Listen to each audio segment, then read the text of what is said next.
ज्याला खूप नावं आहेत. अबोली, क्रॉसरँड्रा, फायर क्रॅकर्स अशा नावांनी याची ओळख आहे. नावाप्रमाणेच अबोली रंगाची फुलं या झाडाला लागतात. काही भागामध्ये लाईट ग्रीन कलरची पण फुले आहेत. मी पाहिलं आहे लाईट ग्रीन कलरचं फूल अबोलीचं. तर उन्हाळ्यामध्ये अबोलीचं फ्लॉवरिंग सीझन असतो. तर अबोलीची संपूर्ण माहिती आपण या व्हिडिओमध्ये बघणार आहोत. तसंच भरपूर फुलं येण्यासाठी आपण काय केलं पाहिजे, कोणती फर्टिलायझर्स वापरली पाहिजे हे देखील आपण बघणार आहोत. तर व्हिडिओ शेवटपर्यंत नक्की बघा.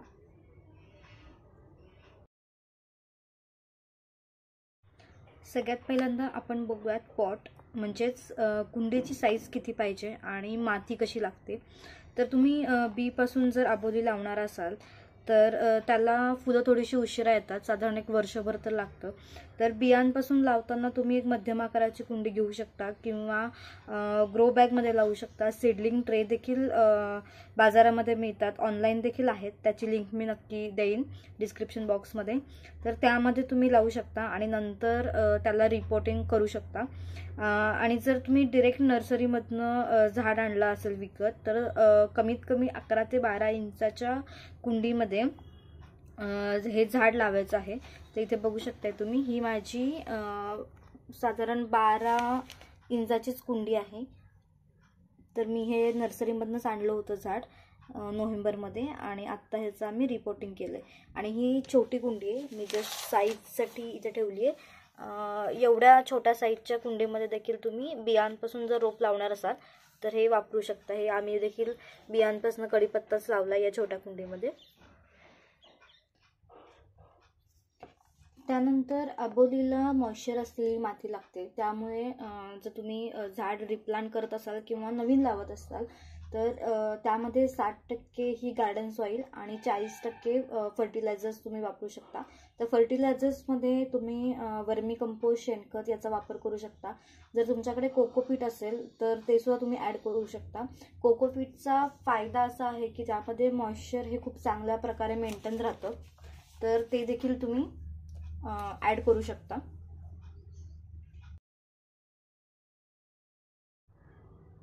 त्यानंतर तिसरा पॉईंट बघूयात आपण, वॉटर म्हणजेच पाणी.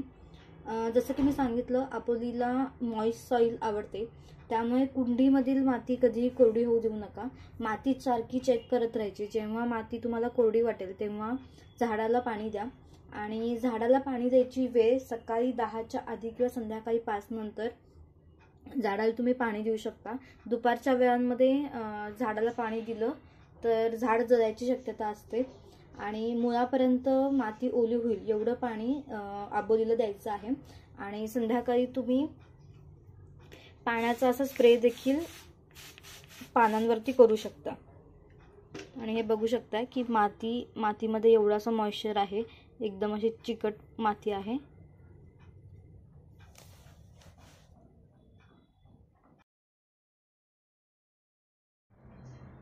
अबोली हे उन्हाळी झाड आहे. उन्हाळ्यामध्ये अबोलीला फुलं लागतात. त्यामुळे अबोलीला सकाळी 4 ते 5 तास सूर्यप्रकाश मिळेल अशा जागी ठेवायचं आहे. अबोलीचं प्रूनिंग हे थंडीमध्ये करतात. साधारण ऑक्टोबर ते जानेवारी या दरम्यान अबोलीचं प्रूनिंग करतात. फेब्रुवारी ते साधारण जूनचा पहिला आठवडा हे अबोलीच्या फुलांचा सीझन असतो. त्यामुळे आपण तेव्हा प्रूनिंग करत नाही आणि एकदा फुलं येऊन गेल्यानंतर आपण परत एकदा त्याचं प्रूनिंग करू शकतो.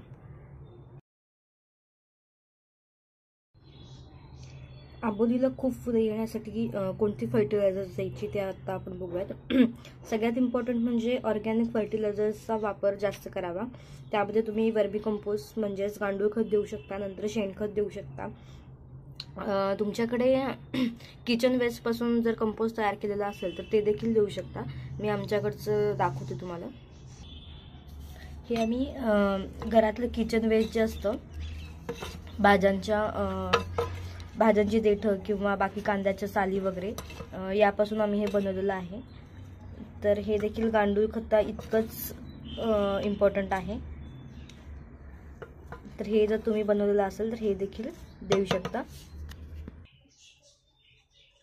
आणि हे शेणखत आहे.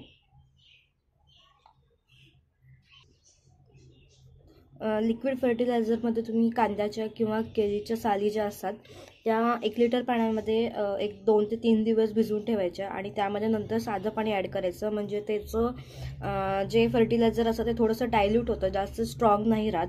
तर ते पाणी देखील तुम्ही आठवड्यातून एकदा देऊ शकता. लिक्विड फर्टिलायझरमध्ये सगळ्यात महत्त्वाचं फर्टिलायझर म्हणजे NPK, जे की आपण घरच्या घरी कसं द्यायचं याचा डिटेल व्हिडिओ मी चॅनलवरती पोस्ट केलेला आहे. साधं आपलं तांदळाचं पाणी जे असतं ते आपण जर दिलं त्यातनं खूप NPK फर्टिलायझर त्यातनं मिळतं, त्यामुळे देखील फरक पडतो. आता तुम्ही बघू शकताय, आम्ही ऑक्टोबरमध्ये आबोलीचं झाड आणलं होतं, त्यानंतर आम्ही डिसेंबरमध्ये त्याला रिपोर्ट केलं आणि डिसेंबरपासूनच मी त्याला फर्टिलायझर द्यायला सुरुवात केली होती. NPK पण मी देते, म्हणजेच तांदळाचं पाणी देते. तुम्ही बघू शकता इथे एक शेंग आली आहे, इथे पण एक नवीन शेंग तयार होती, इकडे पण आला. तर याचा फायदा नक्की होतो. त्यानंतर कीटकनाशकांसाठी आठवड्यातून एकदा किंवा 15 दिवसातून एकदा नीम ऑइलचा स्प्रे तुम्ही झाडावरती करू शकता.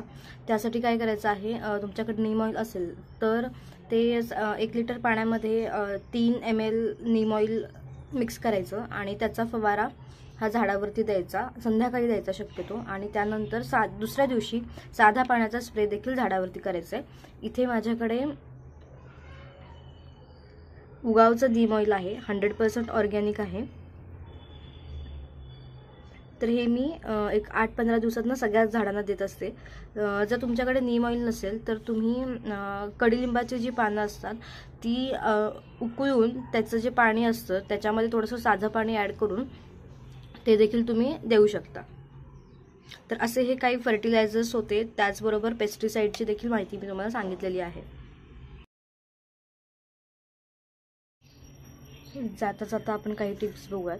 तर पहिली टिप अशी आहे, जर तुम्हाला भरपूर फुलं आबोलीला यावी असे वाटत असेल तर एक काम करायचं आहे, जेव्हा फुलं येऊन जातात तेव्हा ही जी शेंग असते ना, ही शेंग काढून टाकायची. यामुळे काय होईल, या शेंगांमध्ये बिया तयार होतात आणि जर बिया तयार व्हायला सुरुवात झाली तर झाडाची पूर्ण एनर्जी ही डायव्हर्ट होते आणि ती फक्त बिया तयार करण्यामध्ये जाते. त्यामुळे नवीन फुलांची वाढ ही होत नाही. त्यामुळे या काढून टाकायच्या. आता तुम्ही म्हणाल की जर हे काढलं तर बिया कशा तयार होतील, तर यासाठी एक सोपी ट्रिक आहे. जेव्हा फुलांचा सीझन संपत येतो, म्हणजे मे एंडिंग किंवा फार फार तर जूनचा पहिला दुसरा आठवडा, तेव्हा काय करायचं, शेवटच्या सीझनच्या फुलांच्या ज्या शेंगा आहेत त्या काढायच्या नाही, त्या तशाच ठेवायच्या. त्यांच्या बिया तयार होतात आणि त्या बिया तडकून खाली कुंडीतच पडतात. यामुळे काय होतं, लगेच पावसाळा चालू होतो, त्यामुळं त्याच बियांची नवीन छोटी छोटी रोपं देखील तयार व्हायला सुरुवात होते. तसं नको असेल तर या तुम्ही बिया काढून पण ठेवू शकता आणि नंतर तुम्हाला हवा असेल तेव्हा लावू शकता. त्याच्यानंतर अजून एक टीप अशी की आठवड्यातनं एकदा किंवा 15 दिवसातनं एकदा ही कडेला जी माती आलेली असते कुंडीच्या, ही थोडीशी एकसारखी करायची. जास्त नाही, साधारण 1 ते 1.5 इंच खालीपर्यंत अशी थोडीशी उकरून घ्यायची आणि एकसारखी करायची. याने काय होतं, झाडाच्या मुळापर्यंत हवा, ऑक्सिजन आणि ऊन या दोन्ही गोष्टी पोचतात. त्यामुळे मुळांची वाढ छान होते, झाडाची वाढ छान होते. तर या काही टिप्स होत्या. ही माहिती आवडली असेल तर लाईक, शेअर, सबस्क्राईब करायला विसरू नका. आणि तुम्ही देखील फेब्रुवारीपासून या सगळ्या टिप्स फॉलो करा. म्हणजेच एप्रिल ते मार्च ते मे हे 2-3 महिने फुलांनी झाड खूप भरून जाईल. आणि अशाच नवीन माहितीसह पुढच्या व्हिडिओमध्ये नक्की भेटू. तोपर्यंत बाय बाय.